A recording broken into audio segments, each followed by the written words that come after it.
Участники готовятся к первым схваткам. Для каждого из них это личная победа, а некоторые отстаивают честь факультета. Для многих собравшихся здесь будущих медиков, юристов, экономистов и филологов армрестлинг не просто хобби, а настоящая страсть, где сила воли решает все.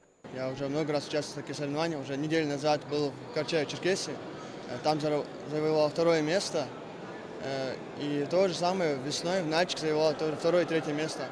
Из-за этого сегодня думаю, что по-любому завоюю первое место, иншаллах.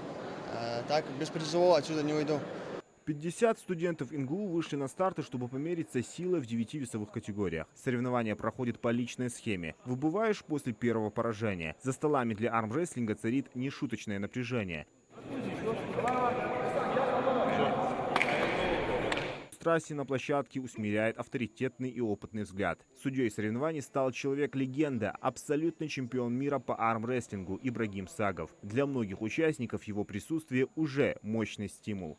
Ну, когда зовут, это приятно, конечно. Мне хочется показать пример, в первую очередь, ребятам. Даже если плотный график, как сказать, уйти от этого графика, да, проводить такие мероприятия, мне приятно. И это здорово, это круто. Турнир организовали совместно с городским центром культуры, спорта и туризма и Федерацией армрестлинга Ингушетии. Организаторы подчеркивают, их главная задача не просто выявить сильнейших, а массово привлечь студентов к спорту. Армрестлинг имеет свои несомненные плюсы и в вопросах простоты и легкости, скажем так, организации проведения соревнований, но и зрелищности. Этого не отнять. И дисциплина достаточно популярная в молодежной среде.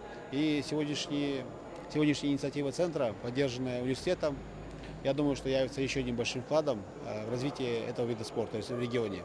Поддержку проявляет и руководство Ингушского государственного университета. Здесь считают, что спортивные успехи заслуживают поощрения не только грамотами и медалями, но и реальными стимулами в учебе. У нас есть система ПГАС, то есть повышенная государственная аттестация, повышенная стипендия. И те спортсмены, которые участвуют в спортивных мероприятиях, занимают какие-то призовые места, они, естественно, попадают в список повышенной аттестации и повышенной стипендии. Естественно, имеют свои привилегии, естественно, они за это получают свои бонусы, и это не остается незамеченным руководством университета. Пока одни участники уже завершили выступление, для других борьба только продолжается. Исход каждой схватки решают доли секунды и стальные нервы. Зелимхан Кылоев, Адам Гулоев, Султан Магушков, Магаз 24.